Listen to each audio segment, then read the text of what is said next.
മീരയുടെ 40-കൾ ഭാഗം 3. ആ ഇരുട്ട് പിടിച്ച സിനിമാശാലയിൽ AC-യുടെ തണുപ്പിൽ ഞാൻ എൻ്റെ ശരീരം മുഴുവൻ ഒന്ന് മറച്ചു വെച്ചു. അധികം ആളുകളൊന്നും ഇല്ലാത്തതുകൊണ്ട് തന്നെ എൻ്റെ തൊട്ടരികിലിരിക്കുന്ന ആൽബർട്ടിനെ ഞാൻ നോക്കി. അയാൾ സ്ക്രീനിൽ നിന്നും കണ്ണെടുക്കാതെ അതിൽ മാത്രം നോക്കിയിരിക്കുകയാണ്. പെട്ടെന്നൊരു ശബ്ദം കേട്ട് ഞാൻ ഒന്ന് ഞെട്ടി. ആ നിമിഷം തന്നെ ആൽബർട്ട് എന്നെ നോക്കി. ഞാൻ ഒരു ചമ്മലിൽ ഒരു കുഞ്ഞു ചിരിയോടെ കസേരയുടെ മൂലയിലേക്ക് പതുങ്ങിയിരുന്നു. കുറച്ച് സമയം കഴിഞ്ഞ് വീണ്ടും അതേ ഞെട്ടൽ തന്നെ ഞാൻ ആവർത്തിക്കുന്ന സമയത്ത് ആൽബർട്ടിന്റെ വിരലുകൾ എൻ്റെ കൈകളിൽ അതേ സമയം തന്നെ സ്പർശിച്ചു. ശേഷം മെല്ലെ മെല്ലെ എൻ്റെ കുഞ്ഞു വിരലുകളെ അയാളുടെ കൈക്കുമ്പിളിലാക്കി മുറുകെ പിടിച്ചു. ആ ശബ്ദം വീണ്ടും കേൾക്കുന്ന സമയത്ത് ഞാൻ പതുങ്ങിയില്ല, ഞെട്ടിയതുമില്ല. ധൈര്യത്തോടെ ആൽബർട്ടിനൊപ്പം ആ സ്ക്രീനിലേക്ക് നോക്കിയിരുന്നു. നീ ഓക്കെ അല്ലേ മീര? ആ ശബ്ദം എൻ്റെ ചെവിയിൽ കേൾക്കുന്ന സമയത്ത് ആൽബർട്ടിന്റെ ചെറു ചൂട് ശ്വാസം എൻ്റെ കാതിൽ പതിഞ്ഞിരുന്നു. ഞാനപ്പോൾ എന്ന് മാത്രം മൂളി. പതുക്കെ പതുക്കെ ആൽബർട്ട് എൻ്റെ വിരലുകളിൽ നിന്ന് അയാൾ കൈയെടുക്കുന്ന സമയത്ത് ഞാൻ കൈകളിൽ ഒന്ന് മുറുകെ പിടിച്ചു. ജീവിതത്തിൽ ആരുമില്ലാത്ത നിമിഷത്തിൽ എന്നെ ചേർത്ത് പിടിച്ചൊരാൾ, അതായിരുന്നു ആൽബർട്ടിന് എൻ്റെ മനസ്സിലെ സ്ഥാനം. സിനിമ പകുതിയായതും ഞാൻ അറിഞ്ഞില്ല. ചിലപ്പോൾ തോന്നും പുറത്ത് മഴ പെയ്യുകയാണെന്ന്. കുറച്ച് നാളുകൾക്ക് ശേഷം സിനിമയ്ക്ക് പോയതല്ലേ, ചിലപ്പോൾ ഇങ്ങനെ കുറെ തോന്നലുകൾ മനസ്സിൽ വരും. അത് കാര്യമാക്കണ്ട എന്ന് തന്നെ ഞാൻ മനസ്സിനോട് തന്നെ പറഞ്ഞു. ഇനിയൊരു പക്ഷേ ആൽബർട്ടിനോട് ചോദിച്ചാൽ ചിലപ്പോൾ ഞാനൊരു പൊട്ടിയാണെന്ന് വിചാരിച്ചാലോ. അതുകൊണ്ട് ഞാൻ ചോദിച്ചതുമില്ല. സിനിമ ഒരു ഇന്റർവെല്ലായ സമയത്ത് ആൽബർട്ട് സീറ്റിൽ നിന്ന് എഴുന്നേറ്റു. അതേസമയം ഞാനൊന്ന് നേരെയിരുന്നു. ആൽബർട്ടിനെ നോക്കിയൊന്ന് പുഞ്ചിരിച്ചു. ഞാനൊന്ന് പുറത്തു പോയിട്ട് എന്തെങ്കിലും ഒന്ന് വാങ്ങിച്ചുകൊണ്ട് വരാം എന്ന് മാത്രം ആൽബർട്ട് എന്നോട് പറഞ്ഞു. ആ നിമിഷം എൻ്റെ പേഴ്സിലുണ്ടായിരുന്ന 500 രൂപ എടുത്തിട്ട് ഞാൻ ആൽബർട്ടിന് നേരെ നീട്ടി. അതൊന്നും വേണ്ട, താൻ കൈവച്ചു എന്ന് പറഞ്ഞ് കൂടെ ഉണ്ടായിരുന്ന ഫ്രണ്ട്സിനൊപ്പം അയാൾ പുറത്തേക്ക് നടന്നു. ഞാൻ ആ പോക്ക് അങ്ങനെ നോക്കിക്കൊണ്ടേയിരുന്നു. കാരണം ആ കൂട്ടത്തിൽ 1-2 പേർ എന്നെ നോക്കി എന്തെല്ലാമോ ആൽബർട്ടിനോട് ചോദിക്കുന്നുണ്ടായിരുന്നു. ഞാൻ ആ കാഴ്ച മാത്രം നോക്കി അങ്ങനെ ഇരുന്നു. സീറ്റിൽ കുറേ നേരം ഇരുന്ന സമയത്ത് തന്നെ നല്ല നടുവേദന എനിക്ക് തോന്നി തുടങ്ങിയിരുന്നു. ഒരിത്തിരി നേരം ഒന്നെഴുന്നേറ്റ് കാലൊന്ന് നിവർത്തിയ ശേഷം ഞാൻ വീണ്ടും കസേരയിലേക്ക് തന്നെ ഇരുന്നു. ആരൊക്കെയോ എന്നെ ശ്രദ്ധിക്കുന്ന പോലെ എനിക്ക് തന്നെ തോന്നി. ഞാൻ ആ സമയം അതൊന്നും കാര്യമാക്കാൻ പോയില്ല. കുറച്ച് സമയം കഴിഞ്ഞപ്പോൾ തന്നെ ആൽബർട്ട് ഒരു വലിയ പോപ്കോൺ എടുത്തുകൊണ്ട് എൻ്റെ അടുത്ത് വന്നിരുന്നു. അയാൾ എനിക്ക് നേരെ വെച്ച് നീട്ടുമ്പോഴും ആദ്യം ഞാൻ എടുക്കാനൊന്നും മടിച്ചു. പക്ഷേ ആൽബർട്ട് വീണ്ടും നിർബന്ധിക്കുമ്പോൾ ഞാൻ അതിൽ നിന്നും ഒരെണ്ണം മാത്രം എടുത്ത് കഴിച്ചു. അതെ, താനിങ്ങനെ എല്ലാത്തിനും മടിച്ചു നിൽക്കണ്ട. ഇങ്ങനെ മടിച്ചു നിൽക്കാനാണെങ്കിൽ ജീവിതം മുഴുവൻ ഇങ്ങനെ നിൽക്കാനേ പറ്റുള്ളൂ കേട്ടോ. ആൽബർട്ട് ഒരു കളിയാക്കൽ എന്ന പോലെ അത് പറയുന്ന നേരം തന്നെ ഒരു പുഞ്ചിരി മാത്രം പാസ്സാക്കി ഞാൻ സ്ക്രീനിലേക്ക് നോക്കിയിരുന്നു.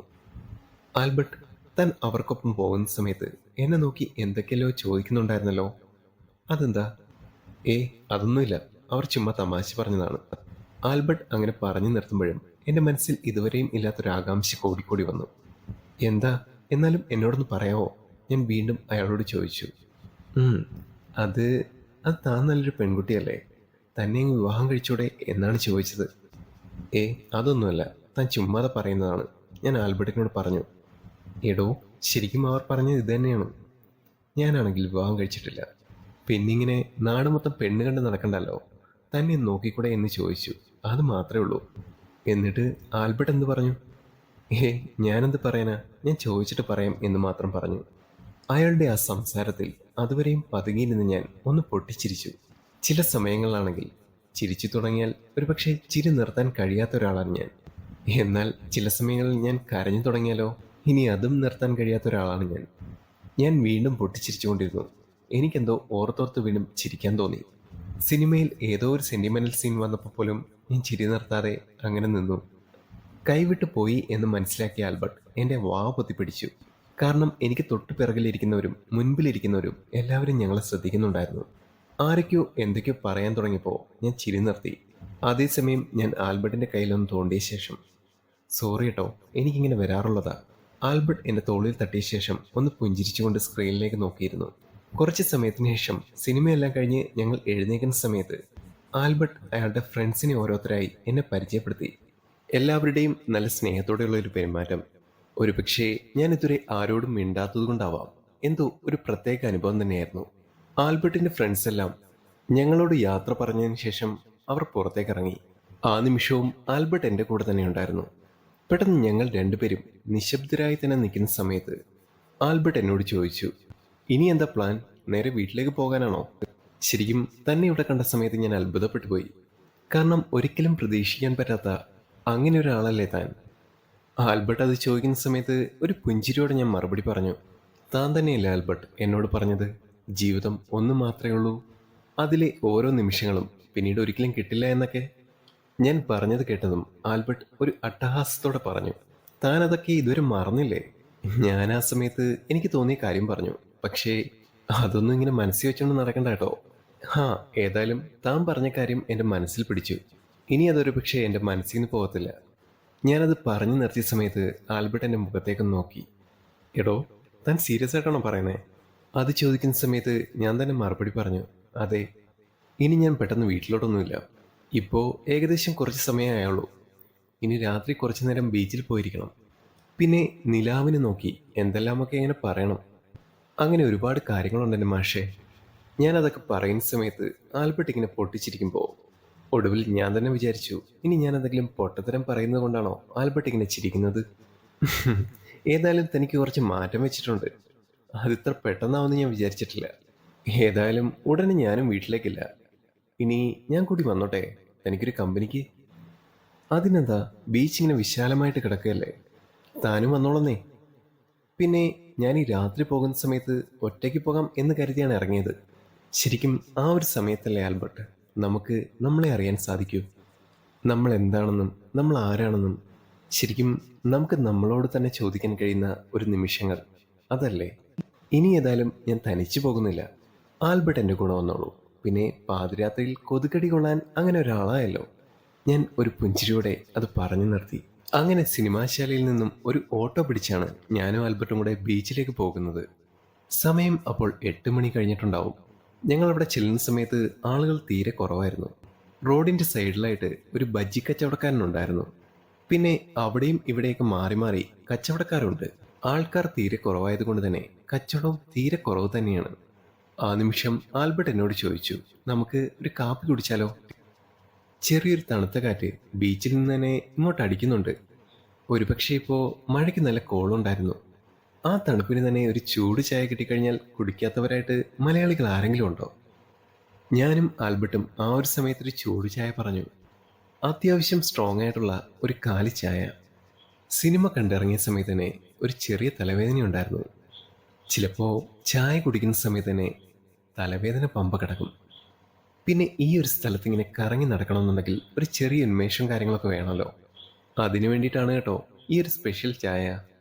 അങ്ങനെ ചായ കുടിച്ച് പകുതി കഴിഞ്ഞ സമയത്താണെന്നുണ്ടെങ്കിൽ ആൽബർട്ട് വന്ന് ചോദിച്ചു, തനിക്ക് കഴിക്കാൻ എന്തെങ്കിലും വേണോ? ബജിയോ പഴംപൊരിയോ അങ്ങനെ എന്തെങ്കിലും? അതൊന്നും വേണ്ട, ചായ മാത്രം മതി. അങ്ങനെ ചായ കുടിയെല്ലാം കഴിഞ്ഞ് ഞങ്ങൾ രണ്ടുപേരും കൂടെ നിലാവിന് നേർക്ക് വെച്ചു പിടിച്ചു. തിരമാലകൾ അലയടിക്കുന്നുണ്ടായിരുന്നു. പെട്ടെന്ന് ആൽബർട്ട് എന്നോട് ചോദിച്ചു, താൻ കൂടെ എന്തെങ്കിലും എടുത്തിട്ടുണ്ടായിരുന്നോ? ഇല്ല, ഞാൻ പറഞ്ഞു. ദേ, ഇന്ന് നല്ല മഴക്കോളുണ്ടെന്ന് തോന്നുന്നു. എന്തായാലും ഒരു കാര്യം ഉറപ്പാ, നമ്മൾ രണ്ടാളും നനഞ്ഞുകൊണ്ട് മാത്രമേ ഇന്ന് വീട്ടിൽ പോകത്തുള്ളൂ. അത് കേട്ട സമയം പെട്ടെന്നൊരു മൂച്ചിന് ഞാൻ പറഞ്ഞു, മഴയെല്ലാം പ്രകൃതി തരുന്നതല്ലേ, നമ്മളും പ്രകൃതിയുടെ ഭാഗമല്ലേ, അപ്പം നമ്മളും നനഞ്ഞോട്ടെ, എന്തേ? ഒരു നിമിഷം ആൽബർട്ട് പൊട്ടിച്ചിരിച്ചുകൊണ്ട് പറഞ്ഞു, മഴ പെയ്യുന്ന സമയത്തും ഇങ്ങനെ തന്നെ പറഞ്ഞാൽ മതി. എനിക്ക് വാക്കൊന്നേ ഉള്ളൂ ആൽബർട്ട്, ഞാൻ ഒരിക്കലും മാറ്റി പറയില്ല. നമുക്ക് നോക്കാം. ഞാനും ആൽബർട്ടും നടന്ന് നടന്ന് ഒടുവിൽ തിരമാലകൾക്കരികിലെത്തി. ആ നിമിഷം എൻ്റെ കാലുകളിൽ ഒരു കുഞ്ഞു തിരമാല വന്ന് തൊട്ട് തഴുകി തിരിച്ചു പോകുന്നുണ്ടായിരുന്നു. ആ ഒരു തിരമാലയെ ഞാനിങ്ങനെ നോക്കിക്കൊണ്ട് നിന്നു. പലപ്പോഴും ഞാൻ ചിന്തിച്ചിട്ടുണ്ട്, ഈ തിരമാലകൾക്കൊക്കെ നമ്മളോട് എന്തൊക്കെയോ പറയാനുണ്ട്. ചിലപ്പോൾ സങ്കടങ്ങളായിരിക്കാം, ചിലപ്പോൾ അവരുടെ സന്തോഷങ്ങളായിരിക്കാം, അങ്ങനെ എന്തെല്ലാം. അങ്ങനെ ഞാനും ആൽബർട്ടും ഒപ്പത്തിനൊപ്പം നടന്നു. കാലുകളിൽ വന്നു തൊടുന്ന കടൽ വെള്ളത്തിൻ്റെ തണുപ്പ് എൻ്റെ ഉള്ളിൽ പടരുന്നുണ്ടായിരുന്നു. നനഞ്ഞ മണ്ണിൽ എൻ്റെ കാൽപ്പാടുകൾ പതിയുമ്പോൾ പുറകിൽ നിന്ന് വരുന്ന തിരമാലകൾ അതിനെ മായ്ച്ചു കളയുന്നുണ്ടായിരുന്നു. ജീവിതത്തിൽ ഇതുവരെയും അനുഭവിച്ചിട്ടില്ലാത്ത ഒരു തരം സ്വസ്ഥത ഞാൻ ആ നിമിഷം അനുഭവിച്ചു. താനെന്താ ഒന്നും മിണ്ടാത്തെ? എൻ്റെ നിശബ്ദത കണ്ടിട്ടായിരിക്കാം ആൽബർട്ട് അത് ചോദിച്ചു. ഒന്നുമില്ല ആൽബർട്ട്, ഞാനിങ്ങനെ ഓരോ കാര്യങ്ങളിങ്ങനെ ആലോചിച്ചുകൊണ്ടിരിക്കുകയാണ്. താൻ ഒരുപാട് ചിന്തിക്കുമല്ലേ? ആൽബർട്ട് ആ ഒരു സമയത്ത് എൻ്റെ മുഖത്തേക്ക് നോക്കി. പക്ഷേ ചിലപ്പോഴൊക്കെ ഈ ചിന്തകൾ തന്നെയാണ് നമ്മളെ കൂടുതൽ സങ്കടപ്പെടുത്തുന്നത്. എല്ലാ കാര്യങ്ങളും അങ്ങനെ ലളിതമായിട്ടെടുത്താൽ പോരെ? ഇങ്ങനെ പറയാൻ എല്ലാവർക്കും എളുപ്പമാണ് മാഷേ, പക്ഷേ എൻ്റെ മനസ്സങ്ങനെയാണ്. പെട്ടെന്നൊന്നും മറക്കാൻ പറ്റില്ല, ഞാൻ പതുക്കെ പറഞ്ഞു. അപ്പോഴേക്കും കാറ്റിൻ്റെ വേഗത കുറച്ചുകൂടി കൂടിയിരുന്നു. ആകാശത്ത് കറുത്ത മേഘങ്ങൾ കുറച്ചുകൂടി താഴേക്കിറങ്ങി വന്നതുപോലെ തോന്നി. ദൂരെ എവിടെയോ ഒരു മിന്നൽ വെട്ടുന്നത് ഞാൻ കണ്ടു. ദേ, ഞാൻ പറഞ്ഞില്ലേ, മഴ ദാ വരുന്നു. താനിങ്ങോട്ട് വന്നേ, നമുക്ക് ആ കടയിൽ എവിടെങ്കിലും മാറി നിൽക്കാം. അത് പറയുന്ന സമയത്ത് തന്നെ ആൽബർട്ട് എൻ്റെ കൈകളിൽ പിടിച്ചിരുന്നു. വേണ്ട ആൽബർട്ട്. ഞാൻ ആ കൈകൾ പതുക്കെ പിടിച്ചു മാറ്റി. എൻ്റെ മനസ്സപ്പോഴും മഴ നനയണം എന്നൊരു ചിന്തയിലായിരുന്നു. പെട്ടെന്നായിരുന്നു വലിയ തുള്ളികളായ ആ മഴ പെയ്തു തുടങ്ങിയത്. നിമിഷങ്ങൾക്കകം അതൊരു ശക്തമായ പേമാരിയായി മാറി. തണുത്ത മഴത്തുള്ളികൾ എൻ്റെ തലയിലും മുഖത്തൊക്കെ വീണുടയുന്ന സമയത്ത് എനിക്ക് എന്തെന്നില്ലാത്ത ഒരു ആവേശം തോന്നി. ഞാൻ എൻ്റെ ഇരു കൈകളും രണ്ട് വശത്തേക്ക് നീട്ടി. ശേഷം മുഖം ആകാശത്തേക്ക് ഉയർത്തി മഴ ഇങ്ങനെ നോക്കി നിന്നു. ആ ഒരു സമയം എൻ്റെ സാരി മുഴുവൻ നനഞ്ഞു കുതിർന്നിരുന്നു. ആൽബർട്ട് നനഞ്ഞു കുളിച്ച് നിൽക്കുകയാണെങ്കിലും എൻ്റെ ഈ ഭാവം കണ്ട് അയാൾക്ക് ചിരി അടക്കാൻ കഴിഞ്ഞിരുന്നില്ല. തനിക്ക് ശരിക്കും ഭ്രാന്താണ്. ഈ തണുപ്പത്തിങ്ങനെ നനഞ്ഞു കഴിഞ്ഞാൽ നാളെ പനി പിടിച്ച് കിടക്കും കേട്ടോ, അയാൾ ഉറക്കെ വിളിച്ച് പറഞ്ഞു. പനി വന്നാൽ അത് വന്നോട്ടെ ആൽബർട്ട്, പക്ഷേ ഈ ഒരു നിമിഷം അതൊരിക്കലും എനിക്ക് തിരിച്ചു കിട്ടിയില്ലല്ലോ. അത് പറഞ്ഞുകൊണ്ട് തന്നെ ഞാൻ ആൽബർട്ടിൻ്റെ അരികിലേക്ക് നടന്നു. സിനിമാ തിയേറ്ററിൽ വെച്ച് പേടിയോട് പിടിച്ച ആ കൈകൾ ഇപ്പം എനിക്കൊരു പ്രത്യേക അവകാശമുള്ളതുപോലെ തോന്നി. ഞാൻ വീണ്ടും വീണ്ടും അയാളുടെ കൈകളെ എൻ്റെ കൈക്കുമ്പിളിലാക്കി മുറുകെ പിടിച്ചു. ഞാൻ ആൽബർട്ടിൻ്റെ നെഞ്ചിലേക്ക് പതുക്കെ തലചായ്ക്കുമ്പോൾ ആ കനത്ത മഴയുടെ തണുപ്പിലും എനിക്ക് അനുഭവപ്പെട്ടത് വല്ലാത്തൊരു ചൂടായിരുന്നു. എടോ, താനെന്താ ഒന്നും മിണ്ടാത്തെ? പേടിയുണ്ടോ തനിക്ക്? എൻ്റെ തലയിൽ പതുക്കെ തലോടിക്കൊണ്ട് ആൽബർട്ട് ചോദിച്ചു. പേടിയല്ല, എന്തോ എല്ലാം ഒരു സ്വപ്നം പോലെ തോന്നുന്നു. തിയേറ്ററിൽ ഇരുന്ന സമയത്ത് ഞാൻ വിചാരിച്ചിട്ടില്ല ഈ രാത്രി ഇങ്ങനെയാണ് അവസാനിക്കാൻ പോകുന്നതെന്ന്. ഞാൻ മുഖമൊന്ന് ഉയർത്തി ആൽബർട്ടിനെ നോക്കിയിട്ട് പറഞ്ഞു. ജീവിതം ഇങ്ങനെയാണ് മീര. നമ്മൾ ഒട്ടും പ്രതീക്ഷിക്കാത്ത നിമിഷങ്ങളിലാണ് ചില സർപ്രൈസും കാര്യങ്ങളൊക്കെ വരുന്നത്.